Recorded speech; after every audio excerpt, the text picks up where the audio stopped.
Good morning, good afternoon, and good evening to wherever you beautiful people are in this amazing world.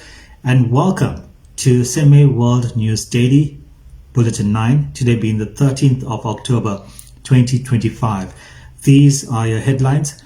Torrential rains lead to flooding in Spain. Actress Diane Keaton passes away at 79. Opposition emerges winner of Seychelles elections. Indian national fighting for Russia captured. SA company offers a cheaper and greener option to groceries. Mothman, Devotees showing steady growth. We start in Europe for today, and floods caused by torrential rain have left a number of people trapped in vehicles in Spain's northeastern Catalonia region. Videos on social media have emerged showing torrents of muddy water sweeping through the towns of La Rapita, as well as Santa Barbara in Tarragona province, and moving everything in their path. The highest red alert has been declared in the coastal province of Spain's National Weather Agency, IMET. Residents of Tarragona's Ebro Delta on the east coast of Spain have been urged to remain indoors. So far, there have been no reports of any death or injuries, thankfully. Taking you now to North America, and Goldie Hawn, Steve Martin, and Ben Stiller have led tributes to Oscar-winning actress Diane Keaton, who has died at the age of 79.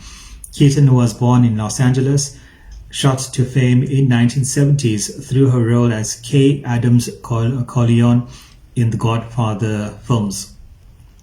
She was also known for starring roles in films including Hanging Up, Father of the Bride, First Wives Club, and Annie Hall, which won her the Academy Award for Best Actress in 1978. Keaton was quite open about her battles with cancer. However, her family is yet to release a cause of death.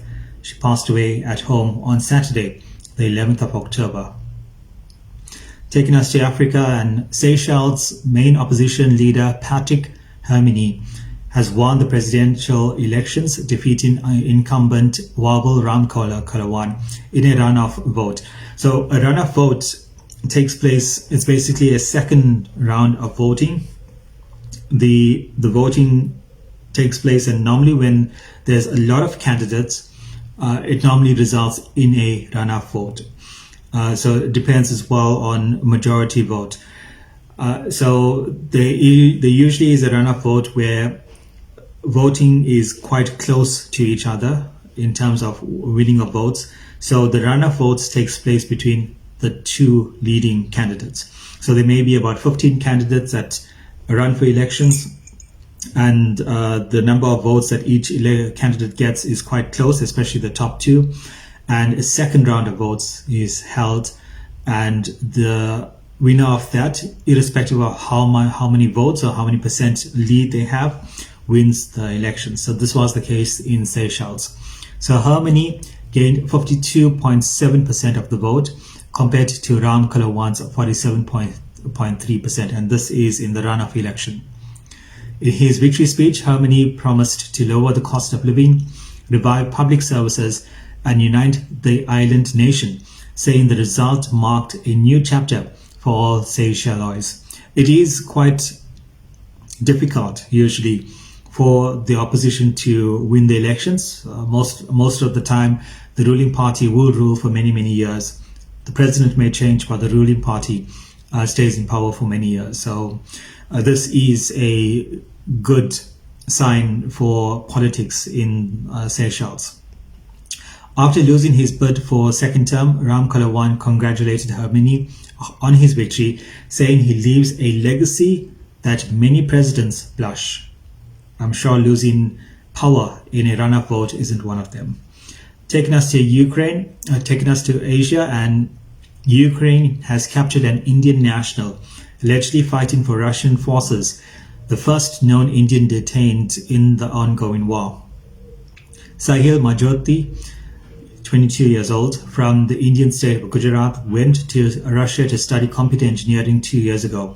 His mother, Hasina Majoti, claims he was falsely accused in a drug case in April. Sahil joined the Russian army to avoid imprisonment over drug charges. The Indian Foreign Ministry says it is investigating the case and has not received formal communication from Ukraine, no response from the Russian government.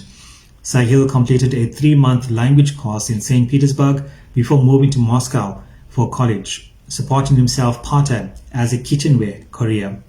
Ms. Majoti alleges that in April 2024, someone slipped drugs into the parcel handed to her son during his deliveries.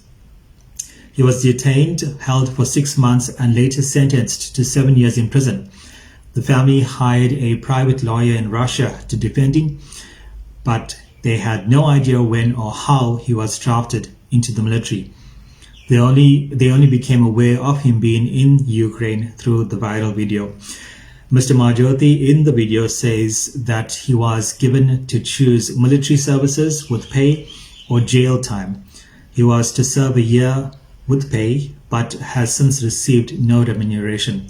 After serving only a single day on the battlefield, he had an altercation with the commander, managed to slip away from the Russians, and sought help from a Ukrainian dugout. So only a day in the battlefield. I'm not too sure if this was all part of his plan to go and serve with Russian forces. Of course, I think anyone in that situation would choose that, but I do feel for the family.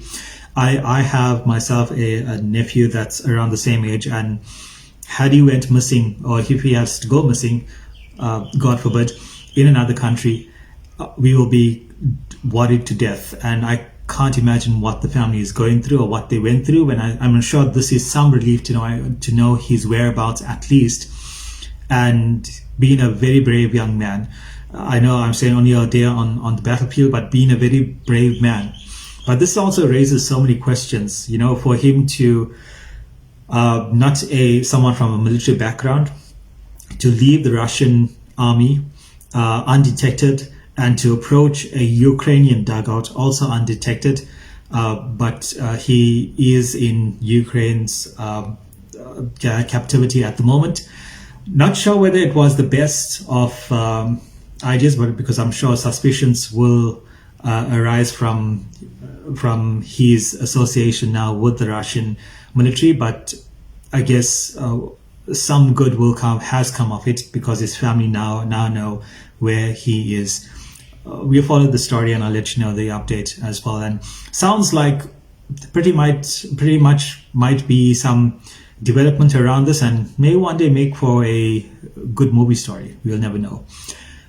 Taking you to South Africa, and smart grocery refill dispensers are slowly taking over South Africa's formal independent retail, which allow consumers to buy what they can afford at a cost of 50% cheaper than traditional retailers. The new company Smartfill announced the rollout of its dispensers across several spaza shops in areas such as Tembisa in Johannesburg. If you don't know what a spaza shop is, basically it's like a corner shop or like a supermarket, or a smaller supermarket that sells, you can call it a convenience store. They normally opened much later than usual retailers, and they stock a smaller amount of groceries for daily usage as well.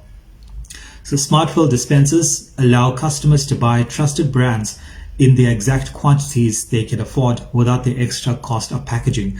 It's quite surprising how much packaging costs, because the food items now are sold at a 50% lower price. But of course, being able to buy food in bulk without having them packaged also will contribute towards lower prices as well. And I would say well done to the companies that have come to the support of Smartfill to offer their product at a lower cost for struggling informal settlements. The prices of goods throughout South Africa is exorbitant as relative to the amount of pay received, and inflation is causing quite a huge problem and issue. And of course, certain issues, such as the tariffs that are imposed on South Africa, and unemployment is adding to the struggle of the informal sector and many throughout South Africa. So by cutting out single-use plastic and offering small refills, everyday items can cost significantly lesser than in supermarkets. as well as help contribute towards conservation efforts. The system is targeted at the informal sector, where a significant share of the country's fast-moving consumable goods, or FMCG, are sold. To close off this bulletin, this quirky from the US. Every September, the streets of the tiny town of Point Pleasant along West Virginia's border with Ohio are taken over by Mothman, a mysterious creature that, like Bigfoot, has inspired books, movies, podcasts, and devoted fans. This is the first time, by the way, I'm hearing about Mothman. It's the 2025 Mothman Festival, and many attendees are in costumes walking beneath giant inflatables ranging from Mothman with filigreed wings and bulging eyes to the Ghostbusters Stay Puft Marshmallow Man. For an event celebrating a dark and mysterious being, the vibe is surprisingly uplifting. Mothman's local origins lie in a late-night sighting in 1966 when two young couples reported seeing and being chased by a towering winged humanoid creature just outside of town. The extraordinary story sparked furious interest and established Mothman as a famous cryptid. A cryptid is basically an unverified creature like the Loch Ness Monster, like Sasquatch, so forth. But its effect on Point Pleasant, its residents and economy, and its many fans is undeniably real. Until we meet at the stream again, wishing you a prosperous, healthy, and safe life and day ahead.